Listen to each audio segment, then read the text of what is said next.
अस्सलाम वालेकुम students, welcome to कोर्सेडिक्स। आज हम ऑपरेटिंग सिस्टम के चैप्टर 3 को आगे लेके चलते हैं और आज है हमारा टॉपिक प्रायोरिटी शेड्यूलिंग। आज हम करने जा रहे हैं फोर्थ एल्गोरिथम जिसका नाम है प्रायोरिटी शेड्यूलिंग और इसमें थोड़ा सा चेंजेस होंगी क्योंकि हम इनमें प्रोसेसेस को डील करेंगे अकॉर्डिंग टू देयर प्रायोरिटीज। ठीक है, अब प्रायोरिटीज कैसी होती हैं? ये ऐसा होता है कि ऑपरेटिंग सिस्टम एक प्रायोरिटी अटैच कर देता है कि किसके अकॉर्डिंग, इस प्रायोरिटी के अकॉर्डिंग हम इन प्रोसेसेस को एग्जीक्यूट करेंगे, राइट? तो इसमें थोड़ी सी एक कंफ्यूजन रहती है, वो मैं जरा आपको क्लियर कर दूं। जब भी इस तरह के न्यूमेरिकल या इस तरह के प्रॉब्लम्स आपके पास आ जाएं तो उसमें बाकायदा प्रॉपर्ली स्पेसिफाई किया जाता है, जैसे यहां पे भी किया गया है कि हायर नंबर हायर प्रायोरिटी। मतलब देखिए, अगर P1, P2, P3, P4 चार प्रोसेसेस आपके पास हैं और इसमें चार प्रायोरिटीज गिवन है 10, 20, 30, 40, तो 10 की प्रायोरिटी ज्यादा है या 40 की प्रायोरिटी ज्यादा है, ये आप इसकी बेसिस पे जज करेंगे। अब इधर लिखा हुआ है ना हायर नंबर हायर प्रायोरिटी, तो इसका मतलब ये है कि 40 की प्रायोरिटी आपके पास 10 से ज्यादा है। अगर इधर इस तरह लिखा होता कि लोअर नंबर और हायर प्रायोरिटी, तो इसमें क्या होता है कि 10 की प्रायोरिटी 40 से ज्यादा है। ये इंशाल्लाह हम लोअर नंबर हायर प्रायोरिटी वाला प्रॉब्लम भी नेक्स्ट वीडियो में सॉल्व करेंगे, राइट? तो इस केस में क्या है हमारे पास, मोड क्या है हमारे पास? प्रिमिटिव। हमने पिछला वाला भी जो एल्गोरिथम सॉल्व किया था SRTF वाला, वो भी प्रिमिटिव ही था। लेकिन इन दोनों में सिर्फ फर्क क्या है? फर्क यह है कि उसमें जब हमारे पास प्रोसेसेस अराइव हो जाते थे, अराइव होने के बाद हम उन प्रोसेसेस को डील करते थे SJF पे, शॉर्टेस्ट जॉब फर्स्ट पे। आज हम इनको डील करेंगे अकॉर्डिंग टू देयर प्रायोरिटीज। तो इस प्रॉब्लम को शुरू करते हैं। हमारे पास कितने प्रोसेसेस हैं? चार प्रोसेसेस हैं वही वाले, और चार processes with different arrival times and different burst time. अब हमने क्या करना है, इनका गैंट चार्ट पॉपुलेट करना है। तो सबसे पहले आपने ये देखना है, देखिए किसी भी क्राइटेरिया पे जाने से पहले आपने देखना है कि प्रोसेस अराइव भी हुआ है कि नहीं। मैं आपको बार बार हर प्रॉब्लम के अंदर ये चीज समझा रहा हूं कि आपने सबसे पहले देखना है कि प्रोसेस अराइव हुआ है या नहीं। अगर प्रोसेस अराइव हुआ है तब कंपटीशन पॉसिबल है, अगर प्रोसेस अराइव नहीं हुआ तो नहीं है पॉसिबल कंपटीशन। आप उसी एक को एग्जीक्यूट करेंगे, ठीक है?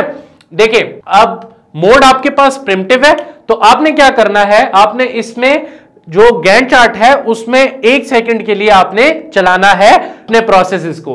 तो सबसे पहले हमारे पास प्रोसेसेस कौन सा है? 0 पे कौन सा प्रोसेस अराइव हुआ है? P1 अराइव हुआ है, राइट? तो आप क्या कर लें, आप इधर लिख लें 0 पे आपके पास अराइव हुआ कौन सा प्रोसेस? P1, right? और प्रिमिटिव मोड है तो हमने इसको कितने टाइम क्वांटम के लिए चलाना है? जस्ट 1 सेकंड के लिए चलाना है, राइट? अब आपने देखना है कि 1 के ऊपर कोई प्रोसेस नया अराइव हुआ है।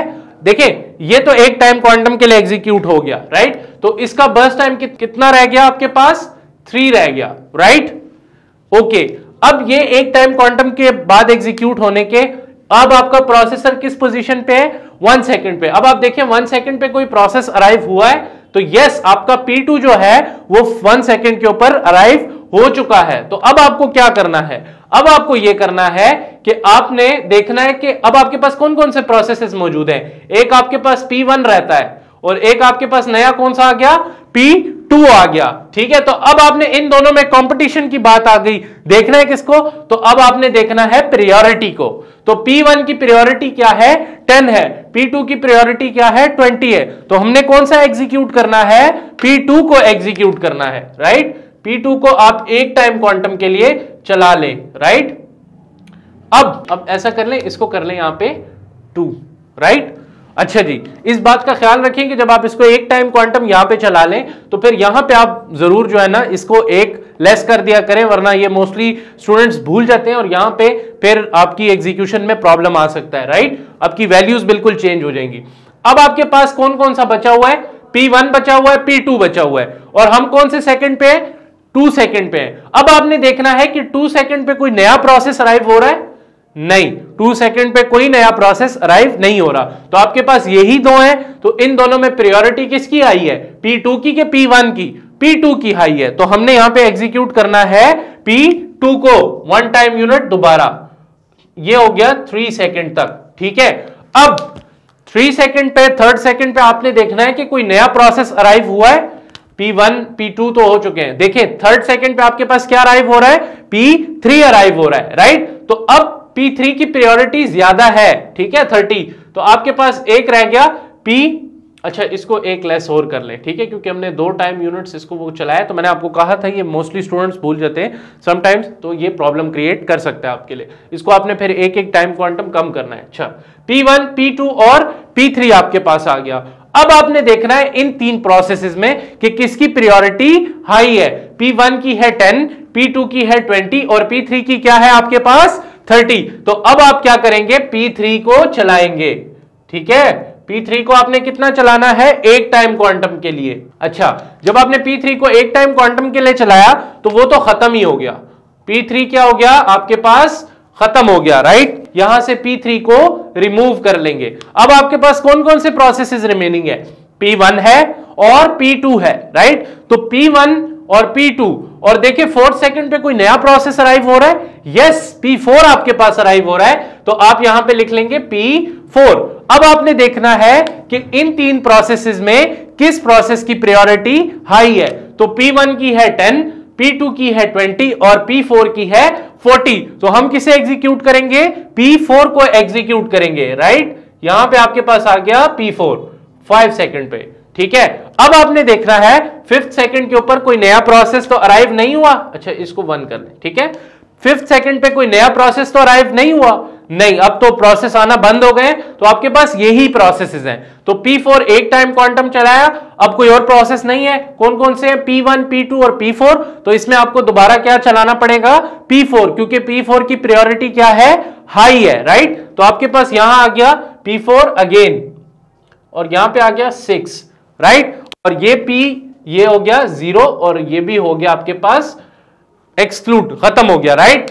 अब आपके पास क्या रह गया, P4 भी निकल गया। अब आपके पास है P1 और P2। अब इसमें आपने किसको चलाना है, P1 को चलाना है कि P2 को चलाना है, आपने P2 को चलाना है। क्यों, क्योंकि P2 की हायर प्रायोरिटी है एज कंपेयर टू P1। तो P2 की क्या प्रायोरिटी है आपके पास 20, राइट। तो आप इस तरह कर ले, यहां पे लिख लें P2 और यहां पे आपके पास आ गया 7, राइट। और इसको मैं कर देता हूं 1 to 0, राइट। अब आपके पास क्या रह गया, सिर्फ एक ही प्रोसेस रह गया, कौन सा, P1 रह गया, राइट। तो अब आपने क्या करना है, P1 में सिर्फ P1 ही रह गया, तो P1 को आप डायरेक्ट भी 3 यूनिट एग्जीक्यूट कर सकते हैं, वरना आप अलग अलग भी एग्जीक्यूट इसको कर सकते हैं। तो यहां पे लिख लें P1 7 to 8 हो गया, और यहां पे क्या हो गया 3 to 2 हो जाएगा यहां पे, राइट। अब आपने क्या करना है, यहां पे P1 कर लें, 8 to 9 हो गया, और यहां पे आपके पास 1 हो गया, ठीक है जी।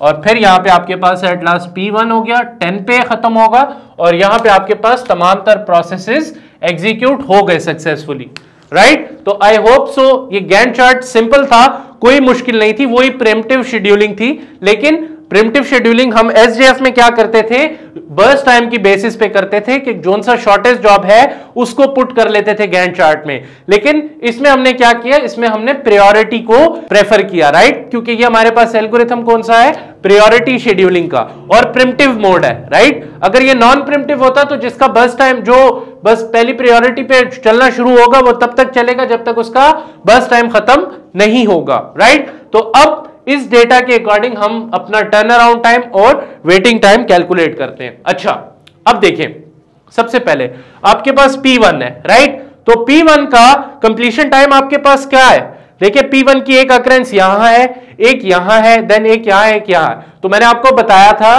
कि जब भी आपने कंप्लीशन टाइम को कैलकुलेट करना हो तो एक प्रोसेस की लास्ट अकरेंस पे उसकी राइट साइड को देखना है। तो इस P1 की लास्ट एक एग्जिस्टेंस या अकरेंस कौन सी है, ये वाली, और इसकी राइट साइड पे क्या है 10, राइट। तो आप यहां देख लें, आपके P1 का क्या है 10 और माइनस अराइवल टाइम 0, तो 10 माइनस 0 से आपके पास आ गया 10, राइट। अब आपने देखना है कि P2 का कंप्लीशन टाइम क्या है। तो P2 कहां है, एक यहां है, एक यहां है, देन कहां है, यहां है।